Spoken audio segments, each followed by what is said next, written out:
toujours été intéressé par la question linguistique. J'ai toujours déploré que la gauche québécoise s'y intéresse pas du tout. Puis, on se souvient même à l'époque des groupes ML.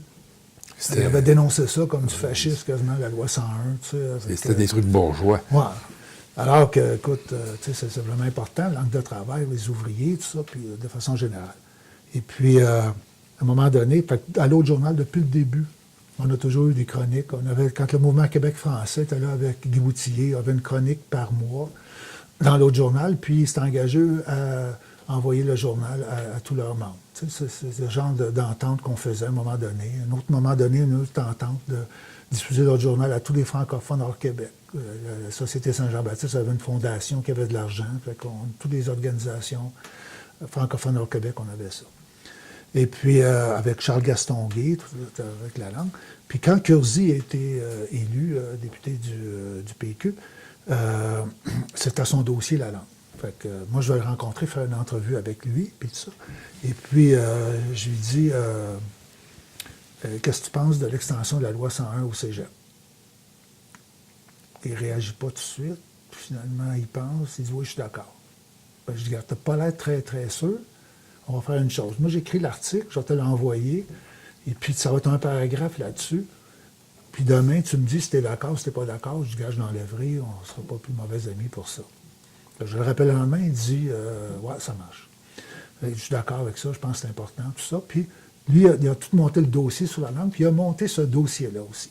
Et puis, on est arrivé au Parti québécois, au Congrès, avec ce dossier-là. Mais je pense qu'il est important de comprendre là-dedans, c'est comment tu fais voter une proposition dans un parti politique. Okay? D'abord, il faut que le dossier soit bien étoffé, soit bien monté. Ce que Curzi a fait avec l'aide de Charles Gastonguay, il consultait toujours Charles pour tous ses dossiers. Ensuite, il faut une mobilisation populaire. Avec Curzi, mais avec Mario Beaulieu, la SJB, nous, la SPQ Libre, tout ça, on a organisé des assemblées populaires sur cette question-là. Ce qui fait que les leaders politiques, si tu veux, ils voient que ça bouge dans la société, puis après ça, il faut que tu fasses voter ça dans toutes les instances du parti de comté, régional, pour monter ça jusqu'au Congrès national. Fait que, finalement, on l'a fait voter au Congrès national. Après coup, ça n'a pas été... Marois l'a pas retenu une fois qu'il était au pouvoir parce qu'il était minoritaire, mais on l'a fait voter. Et puis, ce qui était savoureux aussi en même temps, c'est qu'au même moment, on fait voter dans un atelier au Congrès, qui était venu par les congrès locaux puis régionaux, le rétablissement de l'affichage unilingue à Montréal. Okay? Ça fait que, on s'en va, on fait voter ça. Moi, je me fais nommer comme rapporteur en plénière, puis je développe ça.